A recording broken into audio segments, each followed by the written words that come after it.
여러분, 로저 안데르마트라는 이름 들어보셨나요? 어쩌면 좀 생소할 수도 있겠지만요. 이 이름은 스위스 역사에서 가장 어두운 페이지 중 하나를 장식하고 있습니다. 오늘 바로 그 끔찍했던 사건의 기록을 함께 따라가 보려고 합니다. 화면에 보이는 이 숫자, 22. 이게 뭘 의미하는 걸까요? 바로 희생자의 수입니다. 1995년부터 2001년까지, 그러니까 불과 6년 만에 22명이 목숨을 잃었어요. 근데 더 충격적인 건요, 이 모든 일이 가장 안전해야 할 곳, 바로 노인들을 돌보는 요양시설 안에서 벌어졌다는 겁니다. 그리고 이 끔찍한 일을 저지른 사람은 다름 아닌 그들을 정성껏 돌봐야 할 의무가 있는 간호사였습니다. 어떻게 이런 일이 가능했을까요? 환자를 살려야 할 사람이 오히려 그들의 목숨을 앗아갔다는 이 기막힌 역설, 오늘 그 진실을 추적해 보겠습니다. 자, 오늘 이야기는 이렇게 진행됩니다. 먼저 루체른의 죽음의 파수꾼으로 불렸던 그의 정체부터 시작해서 그의 소름 돋는 두 얼굴을 파헤쳐 볼 거고요. 이어서 그가 내세웠던 자비의 이름으로 저지른 살인의 실체, 그리고 이런 범죄를 막지 못했던 시스템의 맹점을 짚어볼 겁니다. 마지막으로 사건의 전말과 재판 과정을 살펴보고 이 비극이 우리에게 어떤 교훈을 남겼는지까지 알아보겠습니다. 네, 그럼 첫 번째 이야기부터 시작해보죠. 루체른의 죽음의 파수꾼. 이름부터 섬뜩하지 않나요? 로저 안데르마트. 스위스 역사상 가장 많은 사람을 죽인 연쇄살인범으로 기록된 인물입니다. 근데 그의 범행 대상이요? 사회에서 가장 보호받아야 할 노인 환자들이었습니다. 자, 사건의 흐름을 한번 쭉 훑어볼게요. 1995년부터 스위스 중부의 여러 요양시설에서 그의 범행이 시작됩니다. 무려 6년 동안이나요?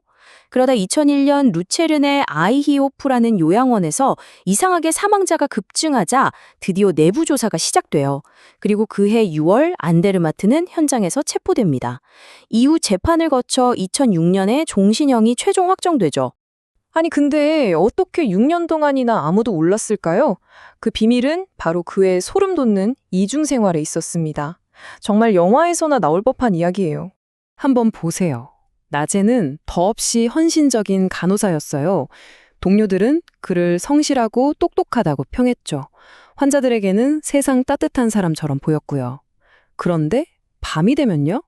그는 인기 DJ 아로지로 변신합니다. 댄스 강사에 루체른 밤문화의 스타였죠. 완전히 다른 두 사람이 한 몸에 있었던 거예요. 이 믿음직한 간호사라는 가면이 그의 범죄를 가려주는 완벽한 방패막이가 되어준 셈입니다.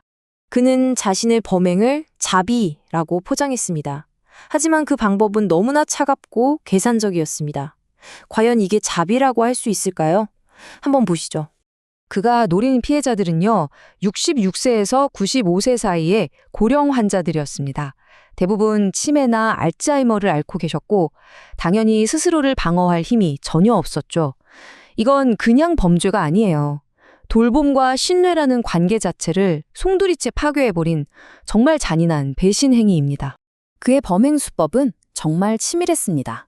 4단계로 이루어져 있었는데요. 첫째, 주로 인적이 드문 야간 근무 때 가장 취약해 보이는 환자를 고릅니다. 둘째, 자신의 의학 지식을 이용해서 다량의 진정제를 투여해 무력화시키죠. 셋째, 약에 취한 환자를 수건이나 비닐봉지로 질식시켜 살해합니다. 마지막으로 모든 흔적을 지우고 마치 자연사한 것처럼 위장하는 겁니다. 부검을 피하기 위해서요. 정말 악랄하죠.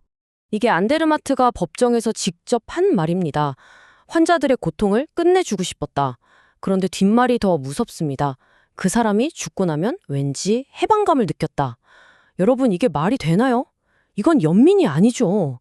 이건 그냥 살인에서 오는 쾌감, 자기 만족이었던 겁니다. 자, 여기서 다시 처음의 질문으로 돌아가게 됩니다. 도대체 어떻게 이런 일이 6년이나 지속될 수 있었을까요? 이건 단지 안데르마트 한 명의 악마성 때문만은 아니었습니다. 그가 파고들 수 있었던 우리 사회 시스템에 거대한 구멍이 있었던 거죠. 그가 이용한 가장 큰 허점은 바로 스프링어 시스템이었습니다. 이게 뭐냐면 임시 간호사로 여기저기 파견 근무를 하는 건데요.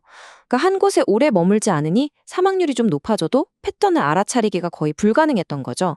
게다가 당시엔 여러 요양원의 사망률을 통합해서 관리하는 시스템도 없었고요. 또 요양원에서 어르신이 돌아가시는 건 의례 있는 일로 여겨져서 누구도 의심하지 않았습니다. 간호사라는 직업에 대한 굳건한 믿음도 오히려 독이 된 셈이죠. 하지만 영원한 범죄는 없죠. 꼬리가 길면 결국 밟히는 법입니다. 어떻게 그의 범행이 발각되고 법의 심판대에 서게 되었는지 그 과정을 한번 살펴보겠습니다. 진실을 밝히는 과정은 정말 험난했습니다. 증거가 거의 없었으니까요. 결국 수사팀은 전례 없는 결정을 내립니다. 바로 이미 장례까지 마친 시신들을 다시 파내는, 즉 발굴을 하는 거였죠. 최소 5구의 시신을 다시 꺼내서 법의학 분석을 한 끝에 이 죽음들이 자연사가 아니라는 결정적인 증거를 찾아냅니다. 재판 결과도 좀 복잡한데요. 표를 보시면 1심에서는 22건 전부 살인으로 봤어요. 그런데 항소심에서는 7건은 살인, 15건은 고의적 살해로 법적 용어를 좀 다르게 적용했습니다. 이게 법적으로는 의미가 좀 다른데 우리한테 중요한 건 아니고요. 핵심은 희생자 수가 워낙 많았기 때문에 최종 형량은 바뀌지 않았다는 겁니다. 스위스 법정 최고형인 종신형 그대로 유지됐습니다. 자, 이렇게 한 악마는 심판을 받았습니다. 하지만 이 끔찍한 비극은 스위스 사회 전체에 아주 깊은 상처와 함께 또 아주 중요한 숙제를 남겼습니다. 이 사건 이후 스위스는 어떻게 달라졌을까요? 말 그대로 시스템을 갈아엎는 수준의 개혁이 이루어졌습니다. 먼저 약물 관리가 엄청나게 깐깐해졌고요. 사망률이 조금이라도 이상하면 바로 외부 감사가 들어오게 됐습니다.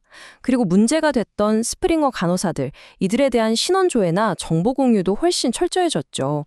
또 의심스러운 사망이 발생하면 예전처럼 그냥 넘어가지 않고 법의학적 부검을 적극적으로 하도록 바뀌었습니다. 소 잃고 외양간 고친 격이지만 그래도 꼭 필요한 변화였습니다. 가장 믿었던 곳에서 당한 가장 끔찍한 배신.